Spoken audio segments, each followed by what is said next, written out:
প্রায় 72 ঘন্টা পর সেখানে পৌঁছেছিলেন জনপ্রতিনিধি তৃণমূল কংগ্রেসের সাংসদ।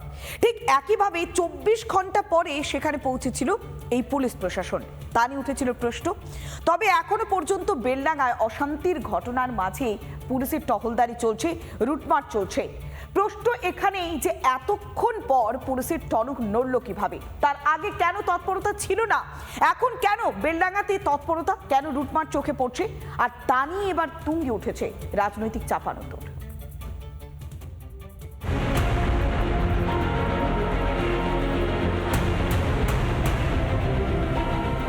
সকাল থেকে কিন্তু বেলডাঙ্গার বিভিন্ন জায়গায় কিন্তু পুলিশের পিকেট, পুলিশের টহলদারিটা কিন্তু বাড়ানো হয়েছে।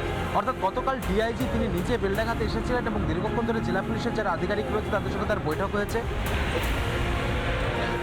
রবিবার বেলডাঙ্গায় পুলিশে ছয়লা, দিকে দিকে বাহিনী, রাস্তায় রাস্তায় রুট মার্চ।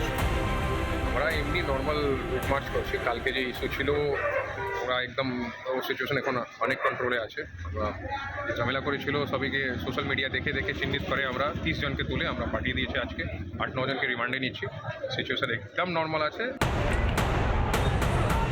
শুক্রবার সকালে উত্তপ্ত হতে শুরু করে বেলডাঙ্গা।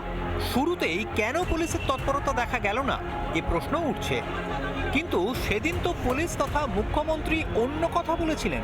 এটা আমারও হাতে নেই, আমি তো করাইনি ঘটনাটা। জুম্মাবারে এমনিতেই ওরা জমায়েত হয়, প্রোগ্রাম করে, আমি কি তাদের আটকাতে পারি?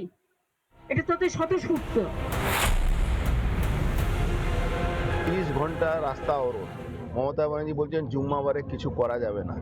তাহলে যে মুখ্যমন্ত্রী, যে পুলিশ মন্ত্রী জুম্মাবার ছাড় দিয়েছেন খুন করার জন্যে, লুট করার জন্যে, সেই মুখ্যমন্ত্রীকে আর বাংলা থেকে কবে তাড়াতাড়ি বিদায় করুক বাংলা মানুষ, নালে গ্রেটার বাংলাদেশ, পশ্চিমবাংলাদেশ।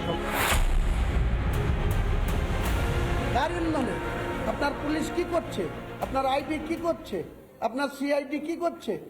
আপনি কেন ওই দিনকে 20 জনকে ডিটেন করালেন না? তাহলে কালকে আবার পুনরায় এই ঘটনা ঘটতো না?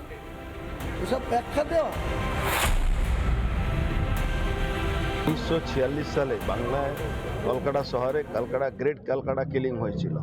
তখন সমস্ত পুলিশ অফিসার মুসলমান বসিয়ে দেওয়া হয়েছিল, কোনো প্রোটেকশন পায়নি। আজকে সারা বাংলায় মমতা ব্যানার্জি গ্রেট বাংলা কিলিংয়ের পরিস্থিতি তৈরি করছে। পুলিশ শুরুতে সক্রিয় হলে জাতীয় সড়ক স্তব্ধ হতো না, থামতো না ট্রেন, কিন্তু তা হয়নি। দাঁড়িয়ে থেকে তাণ্ডব দেখেছিলেন উর্দিধারীরা, আর এতেই প্রশ্রয় পেয়েছিল জেহাদিরা, যার ফলে সাধারণের ভোগান্তি। আর সব শেষে কিনা কাজ দেখাচ্ছে সেই পুলিশ। রিপাবলিক বাংলা। নানা ধরনের কন্টেন্ট দেখার জন্য লাইক করুন, শেয়ার করুন আমাদের ফেসবুক পেজ, সাবস্ক্রাইব করুন আমাদের ইউটিউব চ্যানেল। পাশাপাশি অন্যান্য ব্রেকিং নিউজের জন্য অবশ্যই চোখ রাখুন রিপাবলিক বাংলায়।